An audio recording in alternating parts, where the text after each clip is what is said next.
Hello, hello, hello. Real Opinions are back. Yes, we are. We are, and it's Valentine's Day. Good old Valentine's Day. And in the spirit of that, it's just us here as a couple. Yeah, just the cutest couple of all. Me and Harry. Actually, someone did say that. I'll tell you about it when the Really? song's on. But someone has said that. Yes. Aww. Okay. Well, before we get onto that, in the spirit of Valentine's Day, should we kick off with a song? And me and Harrison thought we'd do like a semi-romance, semi. Yeah, I can't keep up with the whole. I can't keep it up throughout the show, but yeah, for a start, yeah. We'll give it a go. We'll see how long being nice lasts. Because we've got a few other things on the cards as well. We've got a review of Deadpool coming up. And we will have a review of Pride, Prejudice and Zombies later. But I'm not. We won't review it today because Jack and Chris saw it, and I think they have some things they'd like to vent. But maybe at some point I'll just say that it's awful and explain why a little. Just give a quick verdict that it is indeed awful. Yes. Okay, well, to kick things off, let's start with a romance song of sorts. Actually, it is a romance song. I was going to say a romance film of sorts because it's kind of a semi-coming-of-age film. One of my favourite kind of love stories in films, anyway. It's actually from Richard Ayoade's Submarine. I've never seen it. You really should. If James was here, me and James... But do you think I should, or do you think that I wouldn't like it and that would make a rift between us? Of all the... I don't know, because it is quite arty-farty and quite French. I like him. But that's the thing. I think you would really get on with the main character because he is a bit of a weirdo. Oh. So... Okay. Well, when I say a bit of a weirdo, he's a lot weirdo. So that didn't make any sense. Never mind. On with the song. This is from the end of the film. The very, very last thing that is played in the film. And also my favourite song from Alex Turner's EP soundtrack. Alex Turner's the guy from the Arctic Monkeys. This is Pile Driver Waltz. Hey, yeah, I wanna shoot, baby. Anyway, Deadpool. Well, I mean, I still think what I thought before, and as I thought about it more, I think I've become more like definitive in what I think. In that it's definitely the funniest film I've seen in a long time. I'd say it's probably the funniest film since at least 22 Jump Street. And I think it's funnier than 22 Jump Street. I think it's funnier than 22 Jump Street. But like that's the last film I remember really thinking was funny. I think 22 Jump Street was kind of cleverer in its individual jokes. Yeah. So it definitely works as a comedy. It's very, very, very funny. Mm. And then as an action film, it is good. Good. As a comedy, it's great. As an action film, it's good. I can get on board with that, to be honest, because I think a lot of the action was kind of... Solid, but I think it kind of... I don't want to use the word cheap. I know. It is very... I mean, because the thing is, it's about... we used this comparison before, but it's about like similar kind of level of expense as Kick-Ass. But like you said... Really? Well, no, Kick-Ass is cheaper. So actually, Kick-Ass is cheaper. But the thing is, Kick-Ass managed to make it feel like... Kick-Ass didn't feel cheap. It didn't feel cheap. Kick-Ass 2 felt cheap. I'll accept that. Yeah. But my point is that Kick-Ass kind of took advantage of like, okay, we'll do small contained action sequences but do them really well, whereas this just kind of goes junkyard and there's a few men. The settings make it feel cheap. And although the overall action is good, it's kind of over so quickly. But the violence is good. The violence helps the action sequences, and some of the choreography is quite good. Like, you know, there's like, this is not a spoiler, but there's like a montage in the middle that's kind of like generic superhero montage where they kind of like develop their costume over time. Is good, yeah. And the stuff there is really good. It's just like, it's the settings, it's the frequency of the action sequences as well. There's very few of them. There's not many. There's too few of them, I think. Yeah, I agree with that. Like, I think, because I think Chris and Jack were talking about this on one of the other radio shows, and they were saying like, oh, it's actually quite refreshing to have a superhero film that isn't on that massive scale with, like, you know, Man of Steel or whatever, where it's just building smash. And that's true. It's just a little too cheap. Yeah, exactly. It's just a little too much. But aside from that, though, it is very funny. Very, very good. I think that is the only like thing I could take away from Deadpool. And the fact that the other thing is, I would say that the character is very funny, does some very kind of like unconventional things, but the actual plot is quite straightforward and conventional, which isn't necessarily a problem, but I think it's grounded in that convention, but it does some interesting things. Yeah, I agree with that, yeah. Kind of fine. I think it's just because I don't want to sort of criticize the film for what it's not when it's not trying to be that. But when I was talking about before about the actual the comic book storylines are really kind of like out there and cartoonish, and this is very much just a revenge story, which is fine. But when the character is done so well, you think if they did the story as well and the action as well, then it could be perfect. It's kind of a great blueprint for a Deadpool movie. Yeah. There's a sequel. There's a really, really, really great sequel hiding somewhere that I just want to come and out soon. with its success, it could potentially actually happen. Yeah, definitely. Yeah. They've already greenlit the sequel. Yeah, Haven't they? So. and as long as, if they're not as quite as restrained money-wise, then maybe they could actually do the action sequences as well. As well as that, the romance element is actually surprisingly good. That's true, actually. Yeah. I think the romance element's one of my favourite parts of the film. It is, because it doesn't feel like, I know you like, but it doesn't feel like, say, the whole Mary Jane thing, where it just kind of, for me... Leave Mary Jane alone! For me, got in the way a lot, and I was just always going, can we get back to the Spider-Man stuff? Whereas here, it's actually like, yeah, I'm happy to keep watching these people. Yeah, definitely happy. And it doesn't cloud the story at all, like you were saying. It's kind of a welcome addition. It is part of the overall narrative because of eventually what happens towards the end. Yeah. But it's kind of towards the beginning, it's kind of an additional thing. But it is something that I almost wanted more of at times, actually. I feel like I got more or less the exact amount I wanted, because it is a very, very well-paced film. It's like an hour and 45 minutes, and it does everything just enough, apart from maybe could have had more action sequences. At the beginning, I wasn't crazy about the whole flashback thing, because a lot of the origin takes place in a flashback. It would be the origin within one stuff. action sequence, which is pulled out for way too long. Yeah. So that kind of bothered me a little bit. Yeah, I would say the origin stuff is the stuff that I felt was a little too conventional, because the actual revenge plot's good, but the origin stuff is the part where it maybe doesn't feel quite as good as the rest of it. In terms of the jokes, because I was expressing like concern before that it was all going to be sex jokes and swearing jokes. They're not. And there are some genuinely great meta jokes in there. Although we should probably put in a little disclaimer that Hell Cow isn't in it. Hell Cow is not in it, but so don't sequel. Get disappointed there's if the Hell sequel. Cow doesn't show up. I'll make a petition. I'll make a petition for Hell Cow to be in the sequel. But there's some really good meta jokes, and the thing that I was really happy about was that none of them, when I think of my favourite jokes from this film, none of them were in the trailer. That's very, very true, actually. Like, every single joke that I thought of that I laughed at, like, ridiculously hard, I hadn't seen before.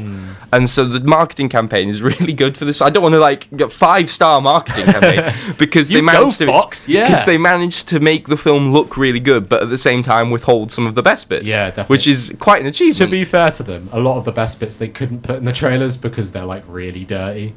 Or weird to contextualize because of the meta thing. Yeah, because I don't want to spoil any of the meta jokes because I hadn't heard them, and so there's no point in me ruining them for you on air. But the credit sequence might be my favorite part of the film, and that's not damning with faint praise. No, that's just the credit sequence is amazing. It might be my favorite credit sequence in a film, and you know that I really like credit sequences. Thinking about it, it might be one of mine as well. It's definitely top 5. It's definitely top 5. It's probably my favourite superhero credit sequence, which means it beats out Watchmen. And Watchmen has a great credit sequence. Oh, that's very, very true. And it maybe beats out Guardians as well. Guardians has a really good credit sequence too. All of these are like top 5 words. They are really good. Superhero films have really good credit sequences. This is something we could do, top 5 superhero opening credit sequences. And alongside top 5 Deadpool should win.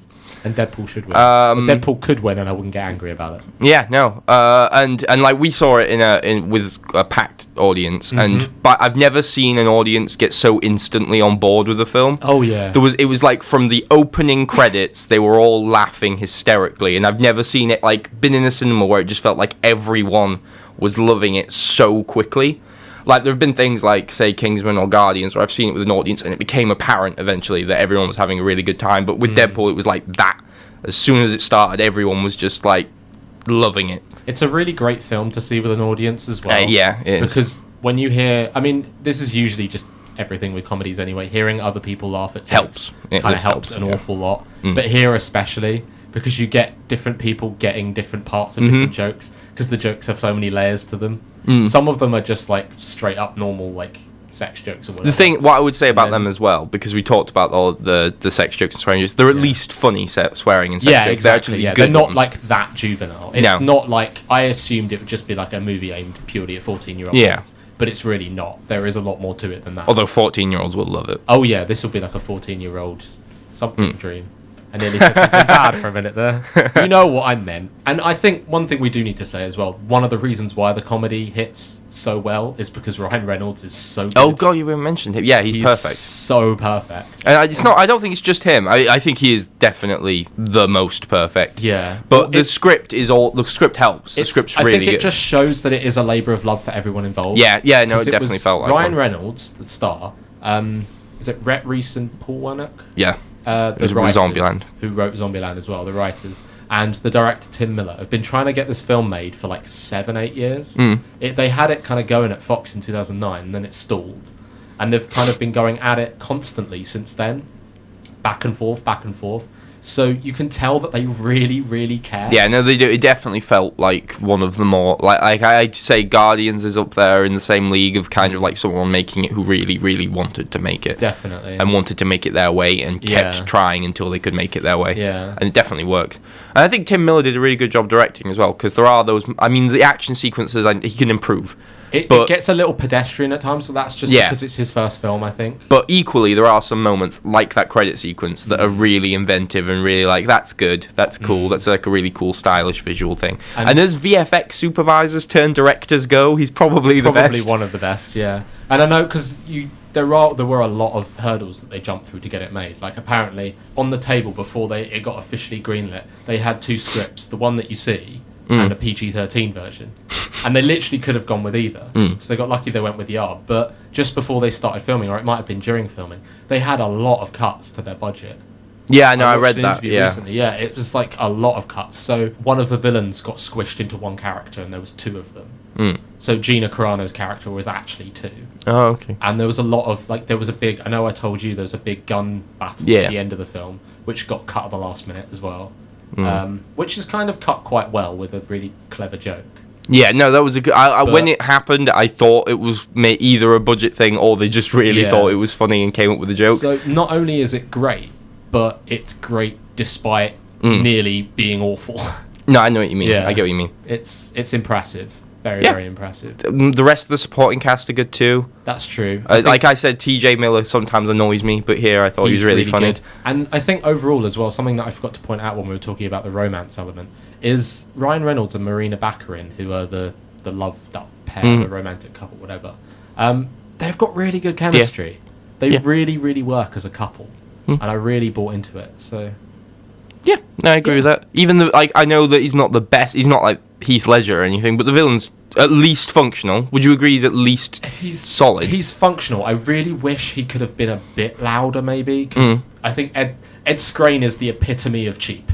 The thing is, I actually thought he was all right this time, and you know from that. The Transformer and he's the guy who got kicked off Game of Thrones. The guy that got kicked. He has become the epitome of cheap. I get what you mean, but I thought he was all right this time. But I get what you mean. As a villain, he doesn't really they glance over what his superpower is really briefly towards the beginning. You don't really know what it is. It's just that I won't say on here, but he's basically just got Captain America's powers. He wound me up a bit. I think that was. I just wish he could have been a little bit better. Because Deadpool's such a loud character, it felt like if he had a really great villain to bounce off of, it could have been really good. And the villain is kind of fine. The thing is, he is, like, from the source material, he is basically Deadpool's main villain. There just aren't... Because Deadpool has such, like, disconnected storylines, he doesn't really have, villains. He just has things that he goes from week to week. So he doesn't have any, like, great nemesis or anything. And this is the closest he has.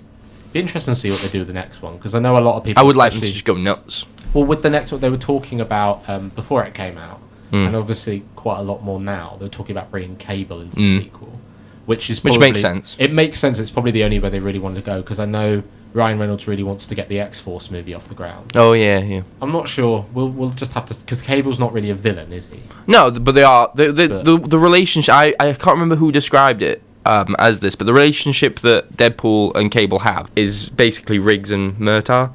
Oh, so it'd be like a buddy cop movie. Yeah, that's their relationship. Because Deadpool's obviously the he doesn't take anything seriously. Yeah. He's all like loudmouth and everything. And Cable just is like an old grumpy man who doesn't old for this. Yeah. So that's the relationship they have. So that would be really good, actually. I cannot wait. But even then, the best buddy cop thing they could do would be with Hellcow.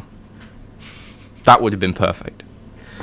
if you ever get that, it will be like one of these Marvel one-shots or something. I would love it. It would be I my don't favorite think it'll thing. ever be an actual film. I'm going to start a petition. I'm genuinely going to start one now.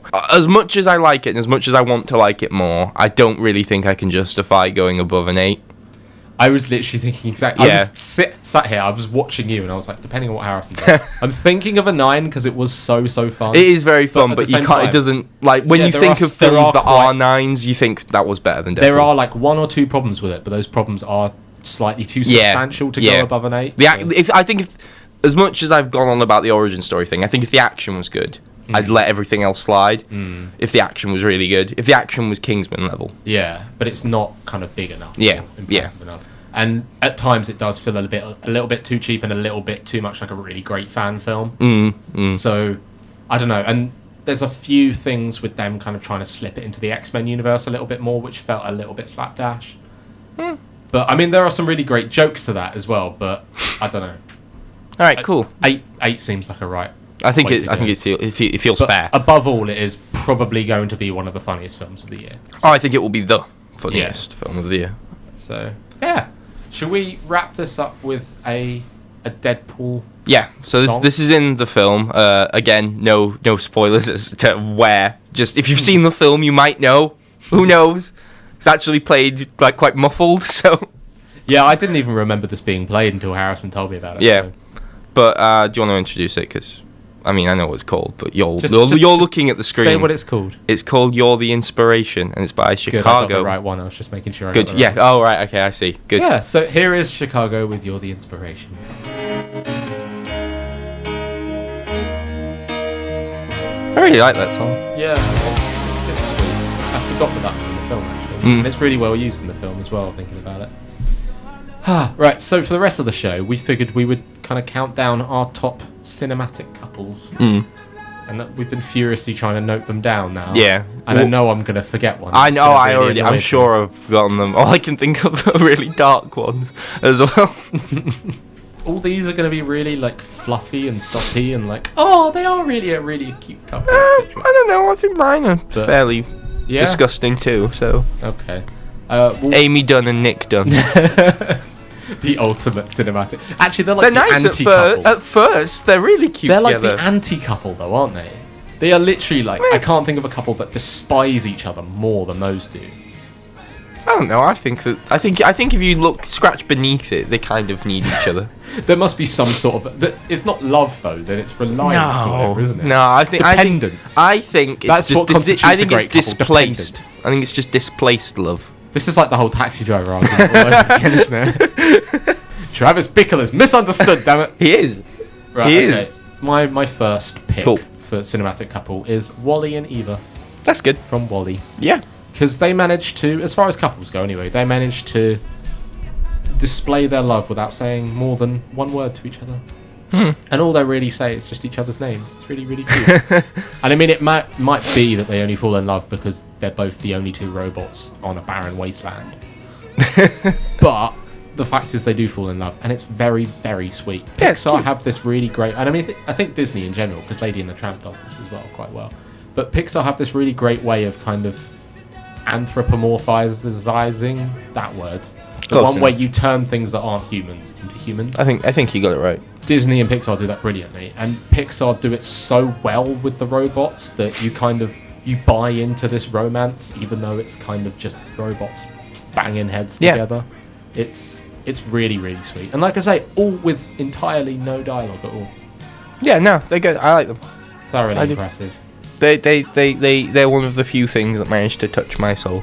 Aww, So that black endless pit of despair. and I'm going to continue with emotions as well.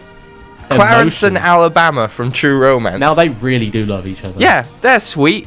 And it doesn't matter that they kill people. they are sweet together. They're in the Bonnie and Clyde tradition. But I would say, unlike Bonnie and Clyde, Clarence and Alabama don't really mean to get involved in all of that. Like Bonnie and Clyde, they kind of did it on purpose. Clarence and Alabama, they're just looking out for each other, and They they kind of have like accidentally end up in this downward spiral. and yeah. let's be honest, the people they kill kind of deserve it. They don't kill anyone bad. No, that's true. No, they don't. And I don't know. They kind of like in this permanent honeymoon phase that's quite sweet, and they've got the lovely music. The music is lovely. Aww. It is very It's nice lovely. music. They do indeed have a true romance. Yeah, I really like Clarence and Alabama because I don't know. They remind me of me and Naomi, apart from the Aw. killing and the profession of Oh yeah, Alabama. isn't she a prostitute? Yeah, I only just realised that. Yeah, you're after I probably said it. regretting saying that now. aren't Yeah. you? I would like to give a little shout out to that other couple that Quentin Tarantino wrote but never directed. Mickey and Mallory Knox on Natural Born Killers. Because they're almost in the same sort of vein as... But they're a little bit more. They're a lot more psychotic. They are Yeah. basically just like a 90s version of Bonnie and Clyde. Yeah. They are just totally psychotic and they do it. But the fact is that they're both psychotic. they do it together. They do it out of love for each other. So it's kind of... That's true. They physically can't stand not being with each other to the point where they force and stage a prison breakout just so they can be with each other again. They don't care about dying. They just want to be with each other. And that's proper intense love, that. I kind of agree. Do you want me to do What do another you one? mean, kind of? Well, I mean, as I was saying with True Romance, at least they're sort of within the realm of sanity. You know, they're kind of actually sweet and cute in a way. Whereas I would say Natural Born Killers, we are more in the sort of the insane. They're part both of the mentally relationship. disturbed. Yeah. But they're mentally disturbed in the same way. I see where They you're coming love from, each other's imperfections. but I feel like if I said this about some of the other characters that I talk about sometimes, you would be looking at me like I was disturbed. I wouldn't say disturbed. Wouldn't you? Okay, let's move on. What's your next one? Alright, my next one, and I have a song ready for this. I don't know if you want to be ready, but it's actually Zombieland Oh, with Columbus and Wichita. That's how you say it. Wichita. Yeah. That's The thing is, it's actually this is a weird one in that I would say this is one where I feel like how you felt about Deadpool, which is weird 'cause it's the same writers now that I think about it. In that I would say the romance part of it is actually my favourite part of the film. Really? Yeah, I think it's really sweet and Yeah, really they do cute. have really good chemistry. They have good actually. chemistry, and I don't know. I'm normally not the kind of person who kind of can get behind the whole sort of nice guy who's never had a girl before, but that kind of thing. I just find it kind of boring. But here, I genuinely do kind of go like, yeah. And there's that Doing bit the where John Bender yeah, fist pump. and there's that bit where they dance together. You know, when they're in Bill Murray's house. Oh yeah, well they nearly kiss. But Yeah, that bit's really sweet, and I really like the song that plays there. I just remember at that point when I saw it in the cinema, like wanting them to kiss as well. Yeah, and I was I really like 14 when this film came Yeah, out, so the fact that I that's my wanted that point. to happen is kind of That's weird. exactly my point. Yeah. I genuinely, it's one of the few times where I genuinely feel invested, and I'm genuinely like, if they don't get together, that will upset me. Aw. I really like them, and they're cool people. I mean, I won't mention it now because I feel like it'd be too much overlap. But I would also say Andrew Garfield and Emma Stone in The Amazing Spider-Man. Look, I know you don't like the films, but don't you? That's the best part of them, isn't it? Yeah, that is true. That's the best part. of They them. do have really, really good chemistry. I think Emma Stone in general. She's is just good. She's good at like getting good chemistry with people. Yeah. Yeah, yeah, yeah. yeah. Valentine's Day should just be Emma Stone Day. You hear that, Naima? This is two of the lucky ones by I have no idea. Drog and the something. The Droge and Summer's Blend. It's such a strange name. Yeah. Here it is, anyway. So, that was two of the lucky ones by The Droge and Summer's Blend. It's such a strange name for a band. Would you have known that song without Zombieland? No. No. No. Apparently, a lot of people play it at their weddings, though. I don't know if that's because of Zombieland It's or quite not. a depressing song to play at a wedding. Oh, I think it's nice. It's just so downbeat. At a wedding, you just Oh, expect, it's kind of loud. sweet. I don't know. No, it depends on whether you want a romantic wedding or a terrible one, Ben. Well, I know two people that certainly aren't getting married now. Do you want to continue with the list? Isn't it your turn? I think Is it? Oh, yeah, it I is. think it is. Well, Yeah. I'll tell you what. I'll open up one that we can both talk about. 'Cause Okay. I know that you're a big purveyor of this one.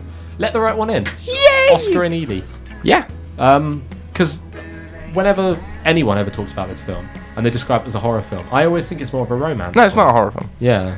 I mean, It is- it has horror elements, but no, it's not. It's definitely. vampires and stuff. But it is a romance film. Yeah. Isn't it? Even though this central couple are very strange. And they're They not are- like I mean, they are. They love each other, but I don't know if Well, no, would you even he call them loves a her. couple. I think she likes him. She It has a depends on how you fondness read for it. him, It but depends on how you read I it. read it from the point that she is using him. That's fine. The first time I watched it, I read it from, they are in love. But Yeah, then no, at it, the it end you changes realise each there time. is- He wrote a little like epilogue story to it called right. "Let the Old Dreams Die," and in that they give a definitive answer. What is but the definitive answer? that they stay together and that they genuinely Aw. they don't like. She makes him a vampire too, Oh, and they like live together just happily rather than he's not used. But obviously, from the film's point of view, Yeah. it's open to interpretation. But yeah, no, I think they're really sweet, and in kind of like a more realistic, kind of understated way. Definitely. Just in the way that they kind of, I don't know, the way that like they bond over a Rubik's cube and things, and just like they never say like make any like grand declarations or anything. It's just really understated It's and got that proper feeling of first love. yeah. Like they are just working it out. I remember that. All those years ago. there is just something, like you say, just something very sweet, something kind of innocent about Yeah. him, especially. And they're just good together. They're cute. There's chemistry there. Yeah, So it's good and let me in too. and that, yeah, as well. Yeah. Yeah, they're good in that. I always forget about that, man. Don't. It's really good. I won't. It is really good. Matt Reeves did a good job with that. Right, what's your next one? Let's go with the one, the probably the only one that actually makes me cry, and this is weird to talk about then, but King Kong and Anne That from makes King you Kong. cry. The Peter Jackson one makes me cry. Aww. The 30s one doesn't really make me cry because I always felt like people will say, oh, but the Peter Jackson one is a little too sentimental. I don't really feel like the 30s one's sentimental enough because he just is a monstrous murderer that just eats people in that one, and there's never really any, like, he just sort of treats her like property in that film, like a doll that he just picks up and uses. But in the Peter Jackson one, there's a genuine emotional like connection there, and when I don't even know, what's it, 2005, I'd have been 10.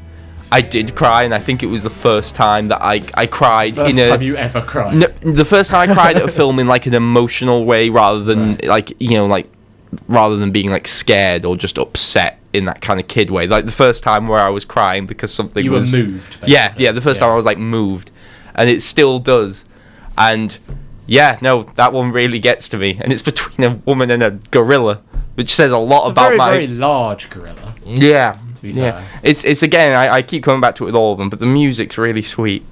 The music really helps to sell it, but also, it's because it takes the time to actually develop it, rather than just do what other films might do and just sort of suggest that there's a connection and then, he dies and To it's be sad. Like, fair- it actually takes the time to focus on it. They do that really well, but to be fair, Peter Jackson had the time. It's a 3-hour movie. A lot of other directors don't get that time. I like that film But to very be much. fair, as far as monster movies go, it is cool that there is a romance to it. And it works. Yeah, and the fact it that works. it does Like work that as bit well. with them just skating around in Central Park, on the ice. That bit's really sweet. It's really cute. Aw. And then when he dies, it's really sad. That's emotions. That was the best review ever. you Then can't he dies see it. and it's really sad. And then can't this happens and it's really cute. You can't see it, but there's a little twinkle in Harrison's eye. I can't do emotions very well. Let's Oh, talk no, about you can, Deadpool you can again. do emotions. Because do you remember, Anger. it was a year ago today. Don't bring it up, Ben. year Why ago are you today. doing this? You cried on camera Don't bring it up. because of that film. I don't like it's like Remembrance Day. It's a horrible memory thinking, but I'm Should we- so glad that we're not in that Hunger Games or Twilight position where we're getting it yearly, because I'm not ready. I'm not ready for another one. There's a film that I know we both really, really like, which I don't think gets enough love. It's our film. Union Films played it at the Halloween All-Nighter when we were in first year a couple of years ago. It's an Australian slasher movie called The Loved Ones, which is about a girl who is so obsessed with a guy at her high school that she kidnaps him and takes him to her own prom. And her father keep him hostage and torture him, and it's pretty horrible. But she plays him a song the whole way through the film, which has basically just kind of become our anthem. It is our In many song. ways, it is It's our our song. That was like our first date. Kind of was, actually. Yeah. That's cute. Just Jess was there as well. Yeah, but she was with her boyfriend, Yeah, so that's it was true. actually our It was first date. actually our first. Yeah. Aww. Yeah. Aww. The first significant date.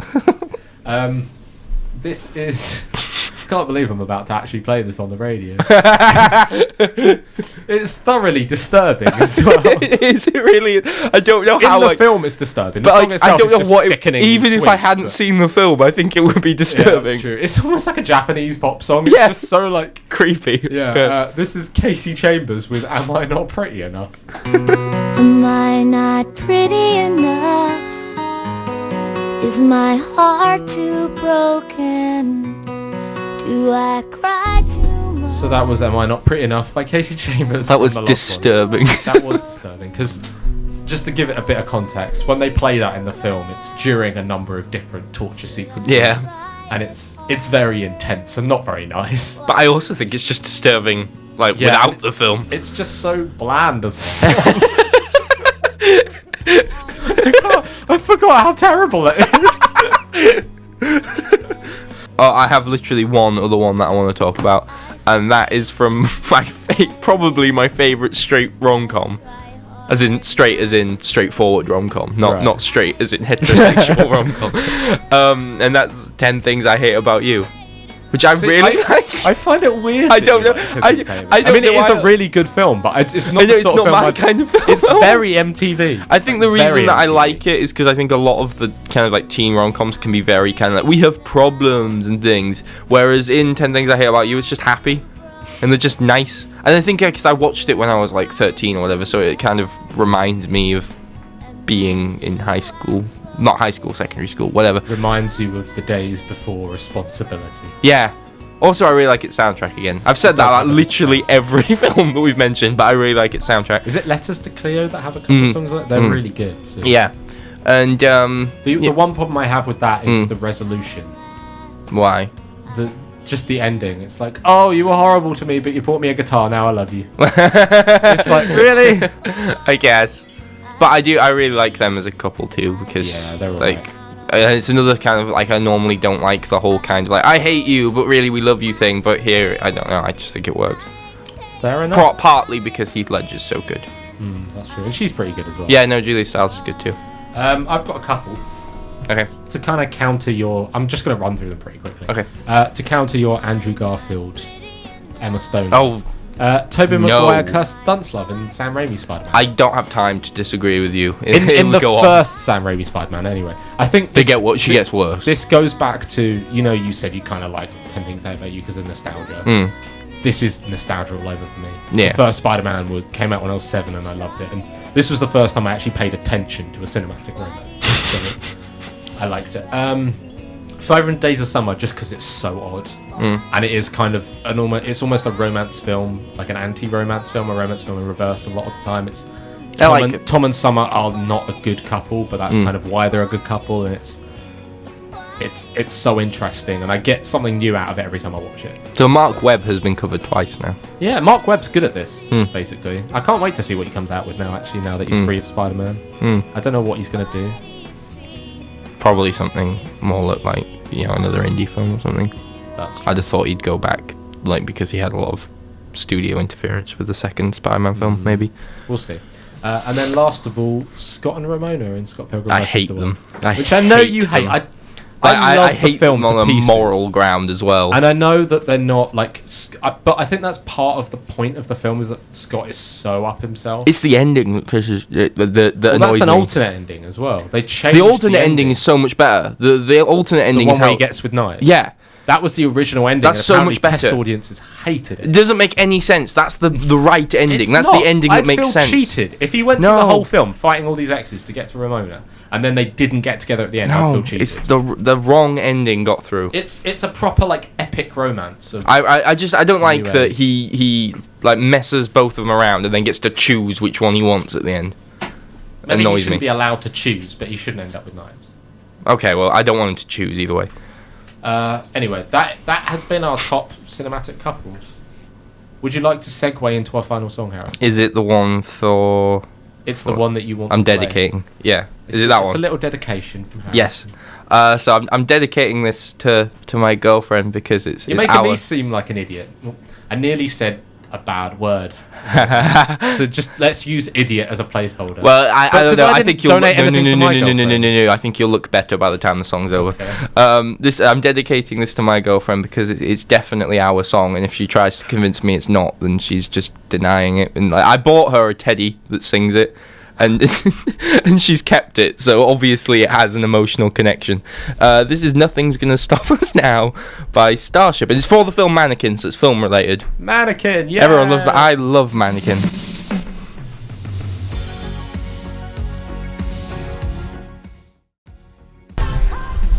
So that is Starship with Nothing's Gonna Stop Us Now from the movie Mannequin. Yeah, it's a good film. That actually stars James Spader. I told you. Which we were just working out. So it's actually a film about a man that falls in love with a mannequin. So that's fun. Anyway, that's about all we have time for this week. We will be back at the same time next week, Sunday at 4 p.m. All that's left to do is to say thank you for listening. Go see Deadpool and happy Valentine's Day. Yes. Is there anything else? You wanna add? No, like you said, that's all that's left to say, so I can't really follow it up with anything. There you go. Do see Deadpool. Do see Deadpool. See Deadpool. Support it, and then the sequel will hopefully be even more ace. And maybe, you never know, we might get more R-rated superhero movies. Yeah, no, that's the I hope. think it will have to be specific to the characters, though. Oh yeah, I don't want the next Captain America to open with. I can't say what I was gonna say, but Captain America, those sorts of characters are always going to be PG-13 characters. But I think someone like Wolverine could make a really great R-rated. yeah, no, he should, yeah. So, And Old Man Logan, the film. Huh? that would be good. Yeah, Huh? that would be good. Well, especially if I mean, he keeps saying it's the last one. If it ever eventually is the last one, then Old Man Logan. He can make it in 20 years when he's all old. Could get you Punisher film. A good Punisher film. Oh. Yeah, I To thought be you fair, like I that. really like the Jonathan Hensley one, but right, time to play ourselves out with one of the greatest love songs of all time. This is The End of an Act, written by Trey Parker and Matt Stone from Team America. Thank you for listening. We'll see you next week. Bye-bye. Bye.